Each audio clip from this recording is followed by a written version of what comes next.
System analysis यानी कि MSA में वेरिएबल एमएसए का एक केस स्टडी हम लोग समझेंगे। तो दोस्तों जैसा कि आपको मालूम है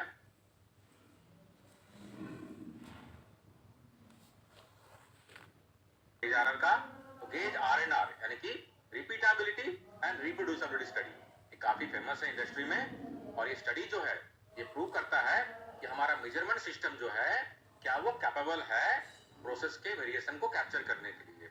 क्योंकि अगर मेजरमेंट सिस्टम का वेरिएशन ज्यादा होगा तो ये अपने आप में प्रोसेस के वेरिएशन में अपने वेरिएशन को इंक्लूड करेगा और प्रोसेस के वेरिएशन को कम होते हुए भी उसको ज्यादा बताएगा।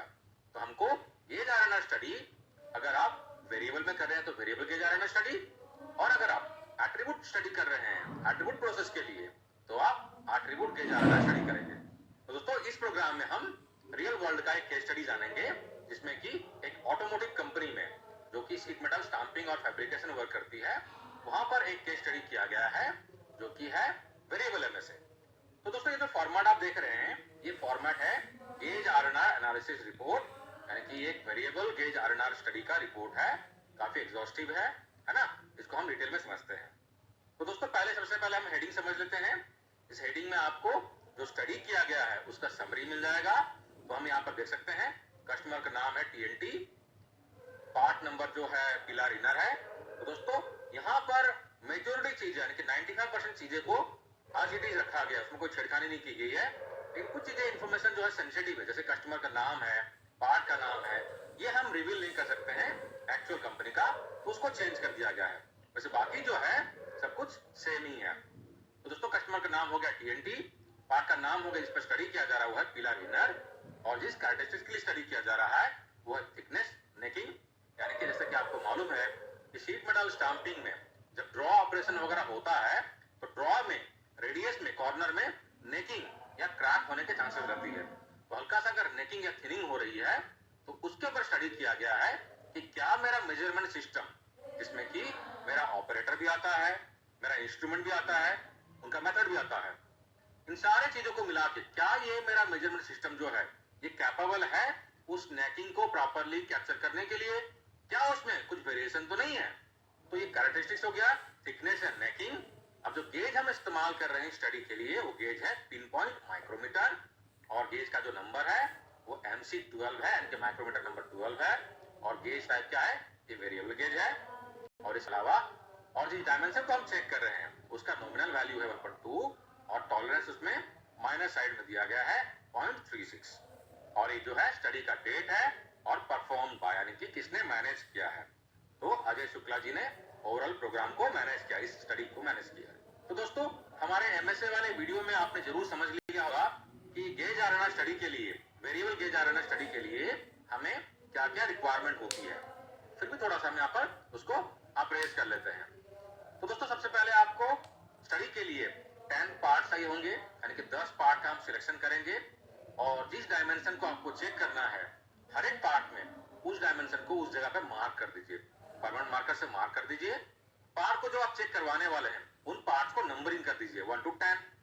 अब जब नंबरिंग करेंगे आप इस बात का ध्यान रखिएगा कि जब हम इंस्पेक्टर को या अप्रेजर को जब हम इंस्पेक्शन करने के लिए देंगे तो नंबरिंग वाला हिस्सा जो है वो हिडन रहे, यानी कि ऑपरेटर को नजर नहीं आना चाहिए कि कौन सा पार्ट उसको ऑफर किया जा रहा है। यानी कि 10 पार्ट सिलेक्शन कर लिया हमने, 10 को नंबरिंग कर लिया हमने। और जो हम अप्रेजर सिलेक्शन करेंगे दोस्तों स्टडी के लिए रिक्वायरमेंट जो है कि मिनिमम 2 अप्रेजर होना चाहिए। आप 2 से ज्यादा कितना भी ले सकते हैं, 3, 4, 5, लेकिन आइडियली 3 ले लीजिए, सही है। 2 लेंगे तो काफी कम हो जाता है, 3 ठीक रहता है। आप 3 से ऊपर भी आ सकते हैं लेकिन 3 ले लीजिए, स्टडी के लिए एकदम सही रहता है। तो 3 अप्रेजर ले लीजिएगा। और 10 पार्ट आप जो सिलेक्शन करेंगे उस पार्ट को आप ध्यान रखिएगा कि पार्ट में वेरिएशन हाई होना चाहिए, क्योंकि हमें यह जानना है कि मेरा मेजरमेंट सिस्टम जो है, यानी कि मेरा ऑपरेटर, मेरा इंस्ट्रूमेंट और उनका जो मेथड है, क्या ये उन वेरिएशन को कैप्चर कर रहा है प्रॉपर्ली और उनमें अपने आप में डिफरेंस तो नहीं है। यानी कि विद इन अप्रेजर, यानी कि अगर एक अप्रेजर अगर एक बार बोल रहा है ये पार्ट का एक डायमेंशन तो दूसरी बार क्या सेम डायमेंशन रिपीट कर रहा है या अलग डायमेंशन बता रहा है, यानी कि विद इन अप्रेजर वेरिएशन। उसके बाद में अप्रेजर टू अप्रेजर वेरिएशन, अगर 3 मेरे अप्रेजर है तो क्या एक दूसरे के साथ में ये इनका डायमेंशन जो रीडिंग है वो सेम है या उसमें वेरिएशन है। तो विद इन अप्रेजर वेरिएशन और ऑपरेटर टू ऑपरेटर वेरिएशन भी हम स्टडी करेंगे। और दोस्तों इसके अलावा आपको लगेगा एक इंस्ट्रूमेंट। अब चूंकि स्टडी के लिए हम पॉइंट माइक्रोमीटर का इस्तेमाल कर रहे हैं तो आपको पॉइंट माइक्रोमीटर लगेगा। और इसके अलावा आपको लगेगा एक कंप्यूटर जिसमें कि आप डाटा को रिकॉर्डिंग करें। आप चाहे तो हार्ड कॉपी में शुरू में रिकॉर्ड कर सकते हैं पेन पैड से और बाद में उसको कंप्यूटर में एंट्री कर सकते हैं या पैरेलली इसको एंट्री कर सकते हैं। और दोस्तों स्टडी करने के लिए यहाँ पर देखिए मिस्टर अजय शुक्ला है जो कि इसको स्टडी को कोऑर्डिनेट कर रहे हैं। उनके लिए एक दो असिस्टेंट की भी जरूरत पड़ सकती है जो कि पार्ट को हैंडओवर करेंगे अप्रेजर को और रिकॉर्डिंग वगैरह करेंगे। एक रिकॉर्डर की जरूरत पड़ सकती है। तो जब आप इसको अपने यहाँ पर स्टडी करें तो आप देख लीजिएगा कि कितने मिनिमम मैन पावर से आप अच्छी तरह से मैनेज कर सकते हैं। वैसे 2-3 बंदों की जरूरत पड़ती है इसको मैनेज करने के लिए। तो दोस्तों यहाँ पर स्टडी के लिए जो अप्रेजर का सिलेक्शन किया गया 3 अप्रेजर है। देखिए अप्रेजर ए, पहला अप्रेजर जो है मुकेश सिंह है, दूसरा अप्रेजर बी मोहन है और अप्रेजर सी थर्ड ऑपरेटर जो है यानी कि अप्रेजर से कहते हैं एमएसए में वो है सरन।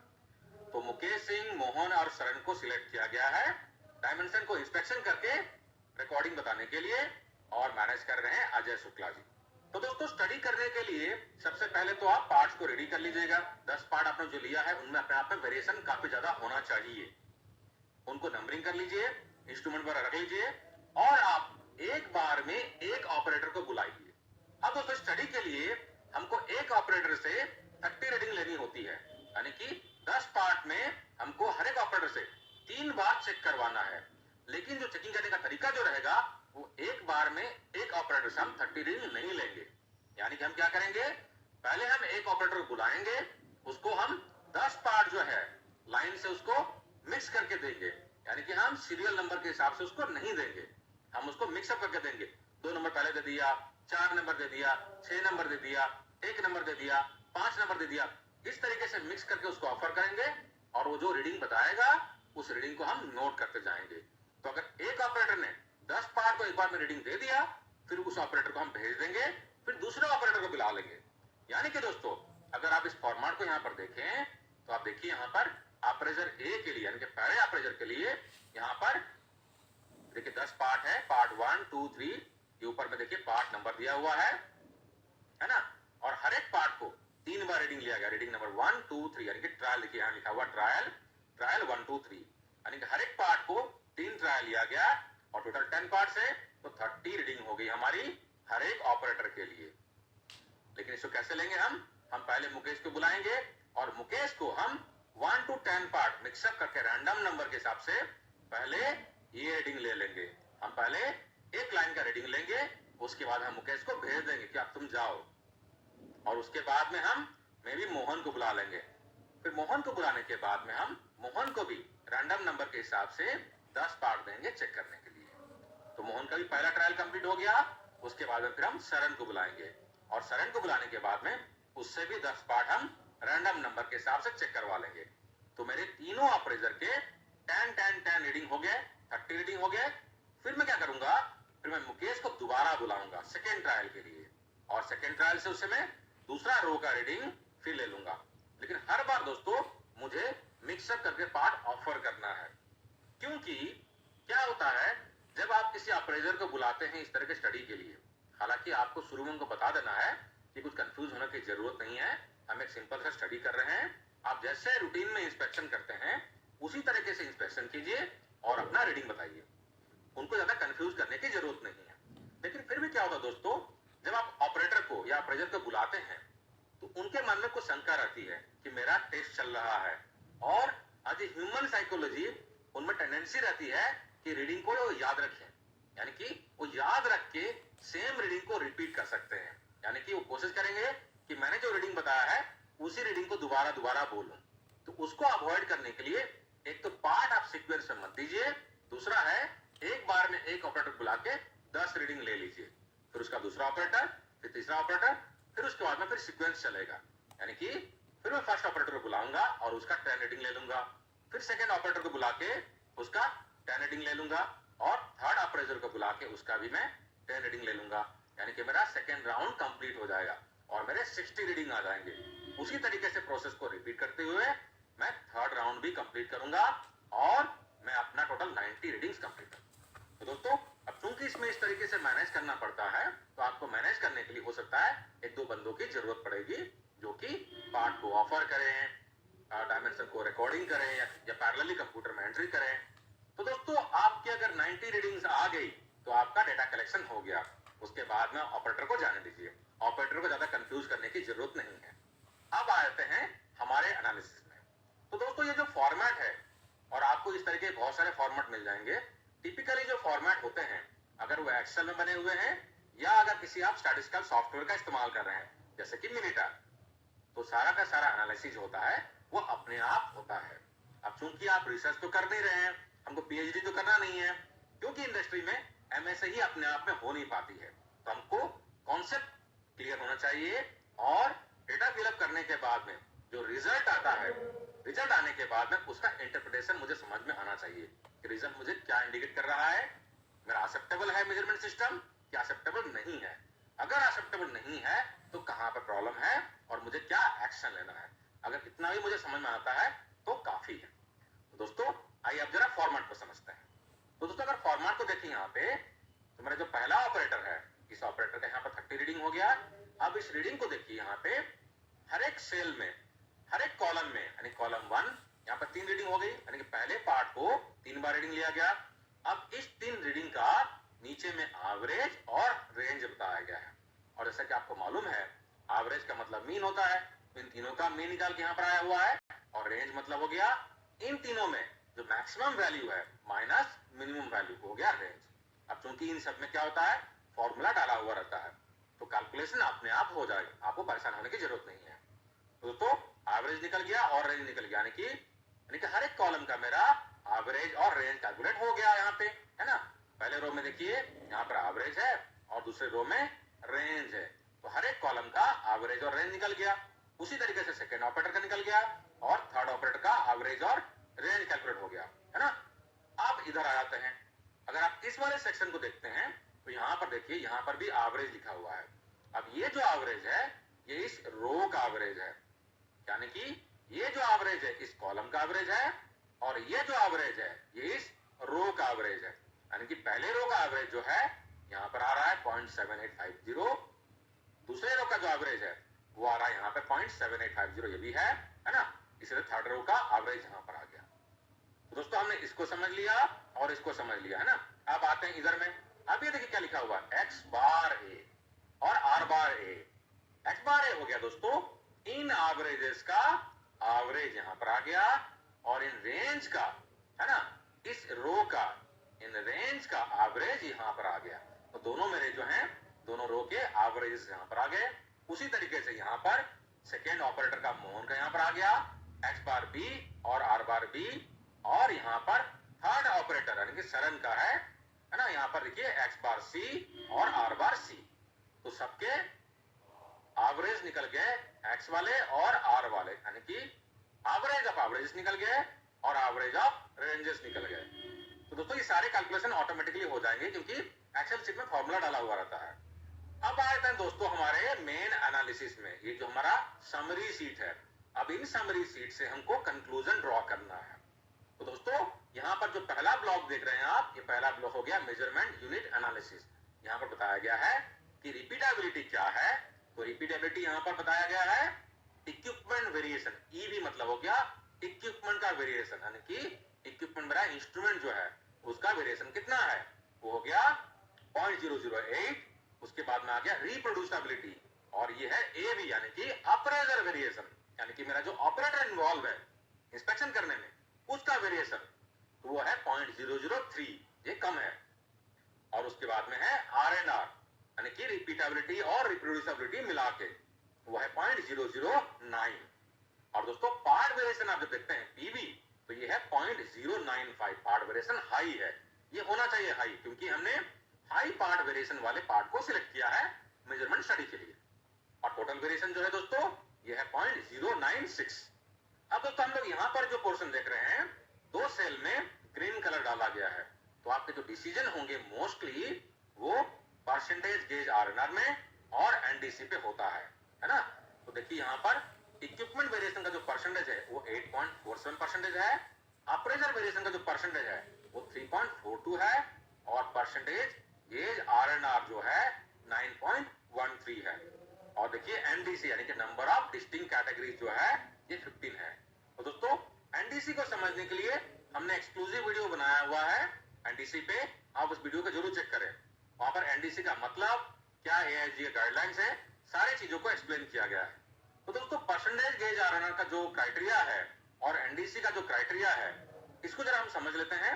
इसके लिए हम नीचे में आएंगे तो यहां पर देखिए दोस्तों एनालिसिस जो बताया गया है कि आरएनआर जो मेरा है परसेंटेज, वो क्या होगा, if measurement system is used for SPC, अगर आप एसपीसी के लिए इस मेजरमेंट सिस्टम को इस्तेमाल कर रहे हैं तो आपका जो एक्सेप्टेंस क्राइटेरिया होता है वो गेज आरएनआर परसेंटेज जो है लेस देन 10% होना चाहिए। यानी कि ये जो गेज आरएनआर है ये अगर 10% से नीचे नहीं है तो आप इस मेजरमेंट सिस्टम को एसपीसी स्टडी के लिए इस्तेमाल नहीं कर सकते हैं। अब इस कंडीशन में ये एक्सेप्टेबल है क्योंकि 9% आ रहा है। और एनडीसी दोस्तों ये 4.5 तक या 5 तक ले सकते हैं, 5 से ऊपर होना चाहिए। तो यहाँ पर 15 आ रहा है तो एनडीसी भी मेरा एक्सेप्टेबल है। और दोस्तों गेज आरएनआर परसेंटेज में अगर आपका 10% से नीचे है तो ये परफेक्टली एक्सेप्टेबल होता है और आप इसे एसपीसी के लिए इस्तेमाल कर सकते हैं। लेकिन अगर ये 10% से 30% के बीच में आ रहा है तो ये कंडीशनली एक्सेप्टेबल होता है। और अगर ये 30% से ऊपर है तो उसको हम रिजेक्ट करते हैं, यानी कि आपको इंप्रूवमेंट करना है और फिर से स्टडी करके आपको इसको 10% से नीचे लेके आना है। और दोस्तों अगर एनडीसी अगर ज्यादा है तो उसमें क्या करना है, इसके लिए आप हमारे एनडीसी की वीडियो को देखिए। वैसे फिलहाल मैं यहाँ पर मैं शॉर्ट में बताता हूँ। अगर आप एनडीसी आपको कम आ रहा है तो इंस्ट्रूमेंट के रिजोल्यूशन को बढ़ाइए, आप हायर लीस्ट काउंट के इंस्ट्रूमेंट में जा सकते हैं। दोस्तों अब हम आते हैं इन ग्राफिकल एनालिसिस में। यहाँ पर आप देखिए 6 ग्राफ बने हुए हैं ना, पहले रो में 3 ग्राफ है और दूसरे रो में फिर 3 ग्राफ है। तो यहाँ पर देखिए क्या लिखा गया है, रिपीटेबिलिटी रेंज कंट्रोल चार्ट, ये हमारा रेंज चार्ट हो गया। और ये जो है मेरा पार्ट अप्रेजर एवरेज चार्ट, ये मेरा पार्ट का अप्रेजर का एवरेज चार्ट है। तो ये मेरा एवरेज चार्ट हो गया और ये मेरा रेंज चार्ट हो गया। और इसमें एक्सेप्टेबल कंडीशन जो है दोस्तों वो देखिए यहाँ पर इलाबोरेट किया गया है कि रिपीटेबिलिटी रेंज चार्ट में all ranges must be with in control limit, आपका रेंज जो है पॉइंट एक कंट्रोल लिमिट में सारे होने चाहिए। If any range is beyond the limit, अगर कोई पॉइंट लिमिट के बाहर जा रहा है, discard the data and recalculate the limits, limit को दोबारा कैलकुलेट कीजिए और उसको डिस्कार्ड कीजिए। और एवरेज चार्ट के लिए यानी कि नीचे वाला लाइन के लिए क्या है, अगर एवरेज चार्ट में 50% पॉइंट जो है आपके ये कंट्रोल लिमिट से बाहर होने चाहिए तो आपका ये एक्सेप्टेबल है। लेकिन क्या लिखा है, at least 50% data should be outside of control limits, if not measurement system not capable for measuring part total variation. तो अगर 50% से ज्यादा अगर पॉइंट बाहर नहीं है तो मेजरमेंट सिस्टम एक्सेप्टेबल नहीं होगा। तो यहाँ पर आप देख सकते हैं दोस्तों 10 पॉइंट है ना, 10 में से देखिए 1 2 3 4 5 6 है ना, 6 पॉइंट बाहर में है, इधर भी पॉइंट बाहर में होगा तो ये 50% से ज्यादा बाहर में एक्सेप्टेबल है। और यहाँ पर भी देख सकते हैं आप 1 2 3 4 5 6 है ना, 6 और इधर भी शायद ज्यादा होगा बाहर में, इसको हम हटा के देख सकते हैं, ये हट नहीं रहा है, कोई बात नहीं है ना। तो इसमें 50% से ज्यादा पॉइंट बाहर में है। और इधर भी देख सकते हैं 1 2 3 4 5 ये भी 50% बाहर में हो रहा है, तो ये हमारा एक्सेप्टेबल है। तो दोस्तों ये हमारा मेजरमेंट सिस्टम एक्सेप्टेबल है। और जैसा कि मैंने बताया था, अगर आपका परसेंटेज गेज आरएनआर अगर 10% से नीचे नहीं आ रहा है, अगर ज्यादा आ रहा है, तब आपको क्या करना है, तब आपको दोस्तों इक्विपमेंट वेरिएशन और अप्रेजर वेरिएशन को स्टडी करना है। अगर आपका इक्विपमेंट वेरिएशन ज्यादा आ रहा है जिसकी वजह से परसेंटेज गेज आरएनआर ज्यादा आ रहा है, इसका मतलब इक्विपमेंट में गड़बड़ी है, तो इक्विपमेंट में मेंटेनेंस करने की जरूरत है, उसको मेंटेनेंस में लाइए, कैलिब्रेशन करने के लिए भेजिए, ठीक करवाइए और उसके बाद में दोबारा एमएसएस स्टडी कीजिए। अगर आपका अप्रेजर वेरिएशन ज्यादा है यानी कि ऑपरेटर का वेरिएशन ज्यादा है तो ऑपरेटर को ट्रेनिंग देने की जरूरत है। और उसके लिए आप अप्रेजर के पर्टिकुलर अप्रेजर के, पहला अप्रेजर हो गया ये, दूसरा अप्रेजर हो गया ये और तीसरा अप्रेजर ये हो गया, तो तीनों अप्रेजर के ग्राफ को स्टडी कीजिए और देखिए किसमें वेरिएशन ज्यादा है। जिसमें वेरिएशन ज्यादा निकल कर आ रहा है इसका मतलब वो बंदा ठीक से इंस्पेक्ट नहीं कर पा रहा, और जिस बंदे का सही है इंस्पेक्शन उसको बोलिए कि भैया दूसरे को ट्रेनिंग दो और उसको सिखाने के लिए बताइए। और इसके अलावा दोस्तों अगर मेजरमेंट सिस्टम एक्सेप्टेबल नहीं हो रहा है तो हो सकता है कि ऐसा कंडीशन हो कि आपका पार्ट ऐसा कुछ इंट्रिकेट हो और आपका इंस्ट्रूमेंट ऐसा कुछ है कि ऑपरेटर जो है कंफर्टेबल नहीं है चेक करने के लिए, मे भी उसको होल्डिंग करने के लिए कुछ डिवाइस देने की जरूरत है, कुछ फिक्सर बनाने की जरूरत है, जिससे कि पार्ट में चेकिंग करते समय में वेरिएशन नहीं आए। तो दोस्तों ये सारे जो एक्शंस हैं ये केस टू केस बेसिस में डिपेंड करेगा कि आपको इंस्ट्रूमेंट को कैलिब्रेशन करवाना है, ऑपरेटर को ट्रेनिंग देना है, आपको चेकिंग करने के लिए होल्डिंग डिवाइस बनाना है। डिपेंड करता है कि आपका वेरिएशन कितना आ रहा है और किस में आ रहा है। तो दोस्तों आशा करता हूं कि आज के प्रोग्राम से आपने गेज आरएनआर के वेरिएशन